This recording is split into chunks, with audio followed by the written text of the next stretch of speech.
በህይወታችን ሰዎች በሶስት አቅጣጫ በረከትን ያገኛሉ። የመጀመሪያው ከተባረከ ቤተሰብ በመወለድ ትባረካለህ። ሁለተኛው ከተባረከ ቤተሰብ ጋር በመዛመድ ትባረካለህ። ሶስተኛውና ለሁሉም የሚሰራው ግን ለእግዚአብሔር በመታዘዝ ትባረካለህ። በእርግጠኝነት ነው ማመን። አሴር እግሩን በዘይት አጥልቋል ይላል እግዚአብሔር ቃል ሲናገር። አሴር እግሩን በዘይት አጥልቋል ማለት አሴር የት ሄዷል ተብሎ አይጠየቅም። የእግሩ ኮቴ ይናገራል። ቅባት ነው የእግሩ ኮቴ። አሴርን የሚከተለው ቅባት ነው። በሄደ ቁጥር ቅባት ይከተለዋል። ዛሬ ባረኳችሁ በኢየሱስም በረከት ይከተላችኋል። በከፍታም ቢሆን በዝቅታ፣ በብርሃን ቢሆን በጨለማ፣ በክረምት ቢሆን በበጋ የእግዚአብሔር በረከት ይከተላችኋል። በኢየሱስም ዕዳ አይከተላችሁ፣ ማጣት አይከተላችሁ፣ ጭንገፋ አይከተላችሁ፣ ሐዘን አይከተላችሁ። ነው ብዙ ጊዜ የማደርገው ነገር እንደዚህ ነው። እግሬን ዘይቱን አፈሰውና እግሬን እንደዚህ አስነክቼ እየተራመድኩ ከዚህ በኋላ በእኔና በእኔ ዘር ለዘለዓለም ከዚህ በኋላ ዕዳ አይከተለኝም። ይኸው እንደዚህ ባረኳችሁ በጌታ በኢየሱስ ስም። ከዚህ በኋላ ዕዳ አይከተላችሁ። ትሰራላችሁ፣ ትባረካላችሁ። ኤክሰስ የሆነ የእግዚአብሔር በረከት ያገኛችኋል። የሞላ የእግዚአብሔር ክብር ያገኛችኋል። በሽታ አይከተላችሁ፣ ችግር አይከተላችሁ። እየተሳቀቃችሁ ሳይሆን እያንቀጠቀጣችሁ በገዥነት እግዚአብሔር ሕይወታችሁን ይገልጠዋል። ለእግዚአብሔር መታዘዝ ማለት ሌሎችን በሚያስደንቅ ሁኔታ መልካም ነገሮችን ማድረግ ማለት አይደለም። ብዙ ጊዜ ለእግዚአብሔር የታዘዝን የሚመስለን ጓደኞቻችንን በጣም ስናስገርማቸው፣ የአካባቢያችንን ሰዎች ወይም ሀገሩን ስናስገርም የሚመስለን ሰዎች አለን። ለእግዚአብሔር መታዘዝ ማለት ሌሎችን በሚያስደንቅ ሁኔታ መልካም ነገሮችን ማድረግ ማለት አይደለም።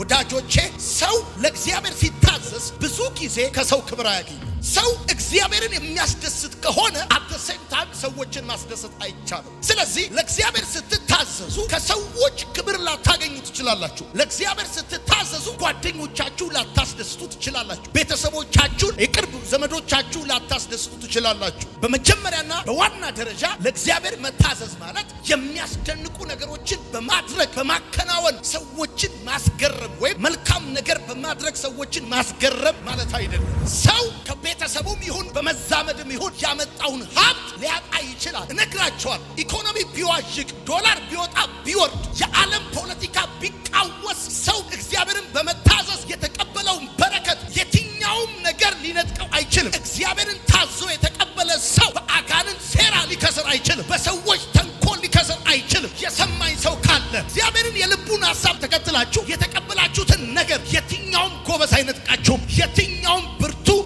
ሊከለክላችሁ አይችልም። ከቤተሰባችሁ የወሰዳችሁትን ወይም ከሰዎች ተዛምዳችሁ ያመጣችሁትን ነገር በተለያየ ምክንያት ልታጡ ትችላላችሁ። ነገሮች ሲቀያየሩ፣ ፖሊሲ ሲቀየር፣ ሰዎች ሀሳባቸውን ሲቀይሩ እነዛ ነገሮች ከእናንተ ላይ ሊቀሩ ይችላል። ሰው እግዚአብሔርን በመታዘዝ የተቀበለውን በረከት ግን እግዚአብሔርን በመታዘዝ በብቸኝነት መንገድ፣ በምድረ በዳ፣ በጨለማ፣ በብዙ ውጣ ውረድ ውስጥ ሆኖ የተቀበለውን በረከት የዶላር መዋዠቅና መውጣትና መውረድ፣ የፖለቲካው መቃወስ ቤታችሁ የገባውን በረከት አያወጣውም።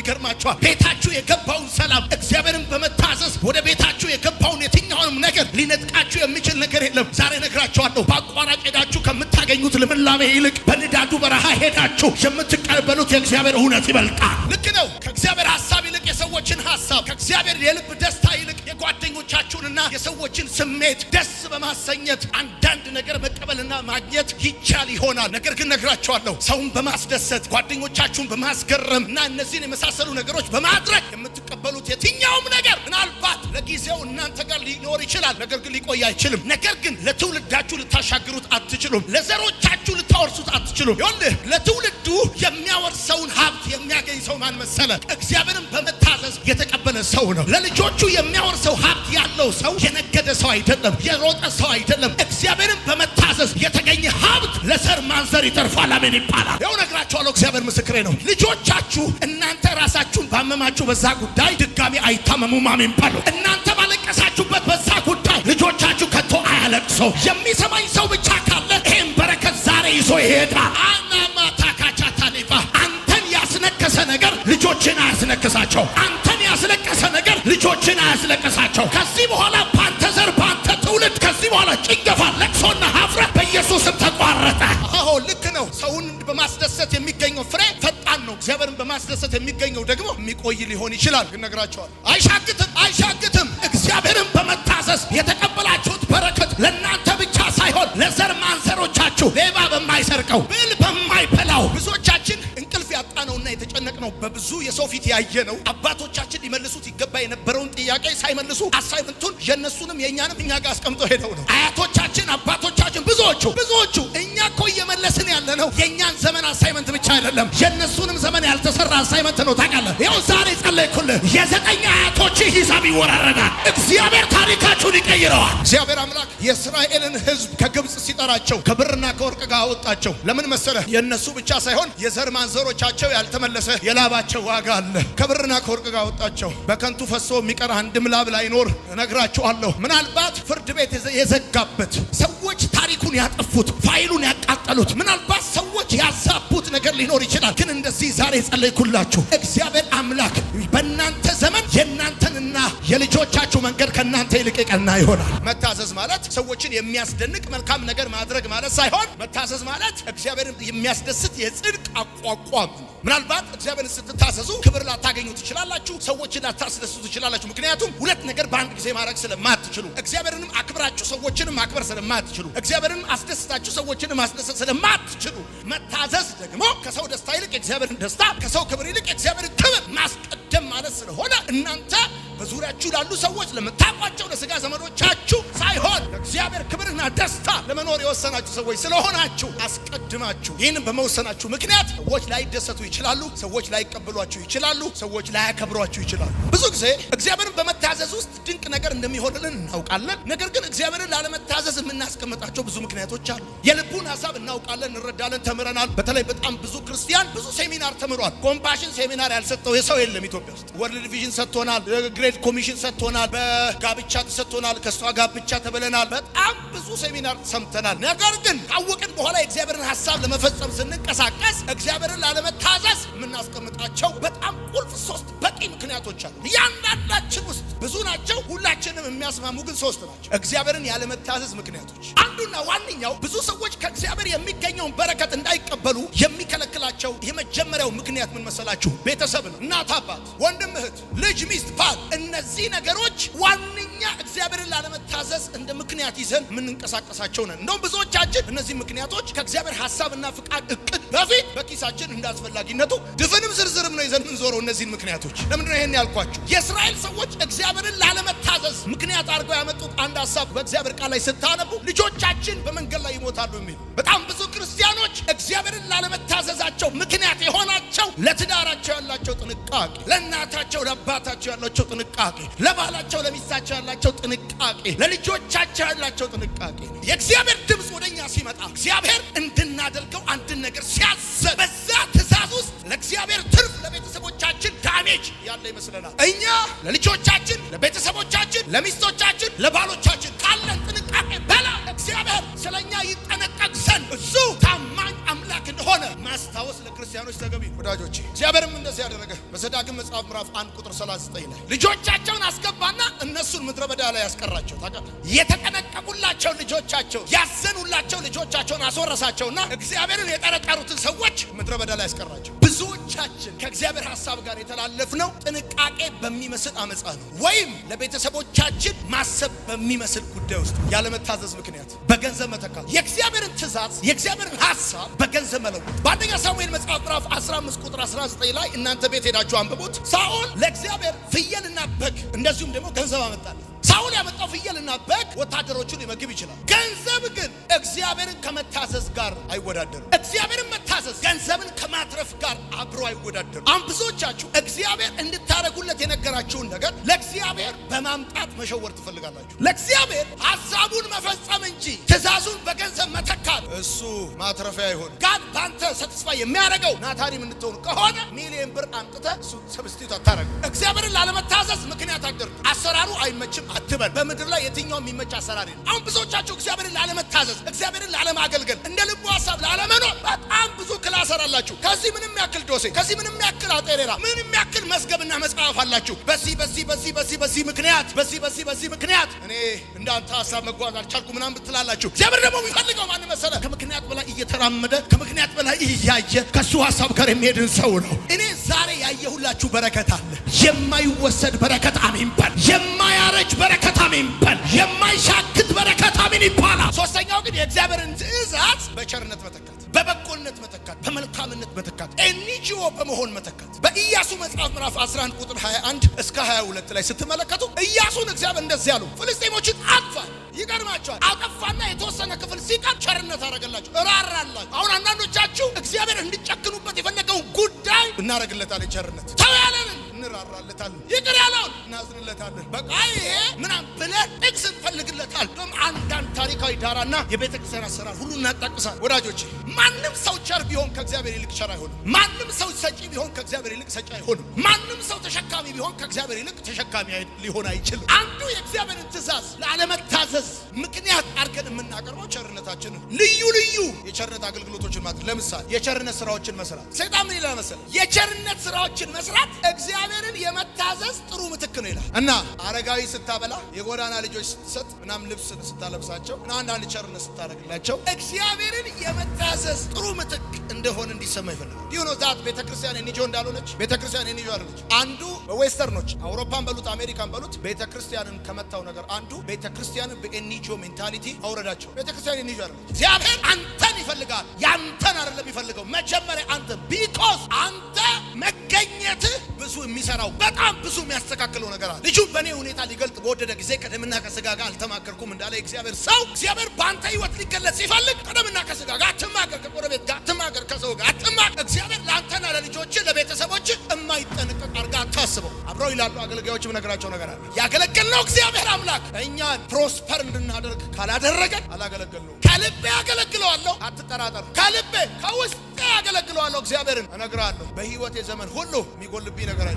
መታዘዝ የታላቅነት መሰላል። ምናልባት ትልቅ ለመሆን ትፈልግ ይሆናል። ትልቅ ለመሆን ከፈለግ በትልልቅ ሰዎች ላይ አትቅና። ትልቅ በሆኑ ሰዎች ላይ በሐሰት አትመስክር ወይም ስማቸውን አታጥፋ። ትልቅ ለመሆን ከፈለግ እሱ በትልልቅ ሰዎች ላይ በመቅናት ሳይሆን እግዚአብሔርን በመታዘዝ የምታመጣው ህይወት ነው። መታዘዝ የትልቅነት መሰላል፣ የስኬት መሰላል። ወዳጆች ይስሐቅ እግዚአብሔርን ታዘዘ፣ ታላቅ ሰውም ሆነ። እግዚአብሔርን በመታዘዝ የምትቀበሉት በረከት በአስቸጋሪ ሁኔታና ዘመን ውስጥ ሌሎች ሲቀንሱ እናንተ እየጨመራችሁ፣ ሌሎች ሲወርዱ እናንተ እየወጣችሁ እጅግ እስከሚበልጥ ድረስ እየጨመረ ይበዛ ነበር ተብሎ እንደተጻፈ እግዚአብሔርን የሚታዘዝ ሰው እጅግ እስከሚበልጥ ድረስ እየጨመረ ይበዛል። እግዚአብሔርም ይስሐቅን እንደዚህ ያለው በአብርሃም ዘመን ከነበረው ረሃብ በላይ በይስሐቅ ዘመን ረሃብ ሆናል። ነገሩ ከመቀነስ ይልቅ ከፍቷል፣ ከመስተካከል ይልቅ ተበላሽቷል። እግዚአብሔር እንደዚህ ያለው ተቀመጥ አለው። ተቀመጥ አለው። በረከት ያለው በኔ ሀሳብ ውስጥ በኔ ኦርደር ውስጥ ነው እንጂ መሬት ውስጥ አይደለም፣ አየር ላይ አይደለም። ይስሐቅም ተቀመጠ፣ ታላቅ ሰውም ሆነ።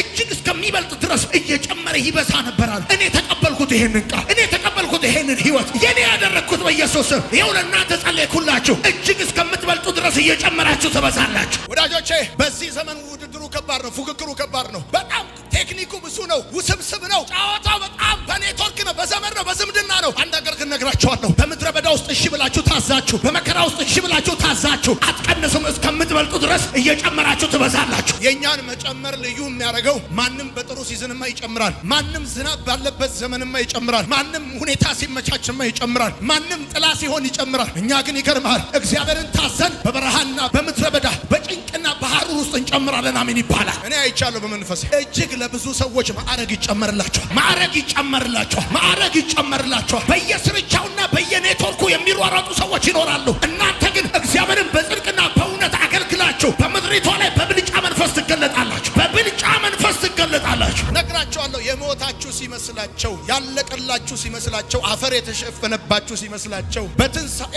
መንፈስ የእናንተ ነገር የሞትን ኃይል ድል እያደረገ ይወጣል። እግዚአብሔርን መታዘዝ የታላቅነት መሰላል ነው። ብራዘር ቁጭ በል ካለ ቁጭ በል፣ ተወው ካለ ተወው፣ እርሳው ካለ እርሳው፣ ይቅርብ ካለ ይቅርብህ፣ ተቀመጥ ካለ ተቀመጥ፣ በቃ ተቀመጥ። ሁኔታው አይመችም ተቀመጥ፣ ነገሩ አይመችም ተቀመጥ፣ ደስ አይልም ተቀመጥ፣ ይቆረቁራል ተቀመጥ፣ ችግር አለበት ተቀመጥ። እግዚአብሔርን በመታዘዝ ውስጥ 2 ወር 3 ወር ወይም 2 ዓመት ወይ 3 ዓመት ልትቸገር ትችላለህ፣ ልትራብ ትችላለህ። ይገርምሃል፣ እግዚአብሔርን ያለመታዘዝ አመፃ ለ2 ዓመት ያበላሃል፣ ለ20 እና ለ30 ለ40 ዓመት ግን በረሃብና በጠኔ ውስጥ ይጥልሃል። ምናልባት እግዚአብሔርን ስትታዘዝ ብትታዘዝ የምትቸገረው ለ2 ወር ወይም ለ2 ዓመት ይሆናል። ከ2 ዓመት በኋላ ግን ይገርምሃል፣ እግዚአብሔር አምላክ ደብል ዲጂት ነው ነገሩን የሚያደርገው። ብዙዎች እግዚአብሔርን ባለመታዘዝ አራዳ የሆኑ የሰለጠኑ ያወቁ ብልጥ የሆኑ መስሏቸው አቋራጭ መንገዶችን ተጠቅመዋል። ለእግዚአብሔር ድምጽ ታዛችሁ ከጓደኞቻችሁ ወደ ኋላ የቀራችሁ፣ ለእግዚአብሔር ድምጽ ታዛችሁ ከብዙ ነገር ወደ ኋላ የቀራችሁ ሰዎች ይገርማቸዋል። አልተሳሳታችሁም፣ አልተሸወዳችሁም። እነዛ ብልጥ ሆነው የምታውቋቸው ጓደኞቻችሁ የወጡት ለጊዜው ነው፣ ይገርማል፣ ለዘላለም ይወርዳሉ።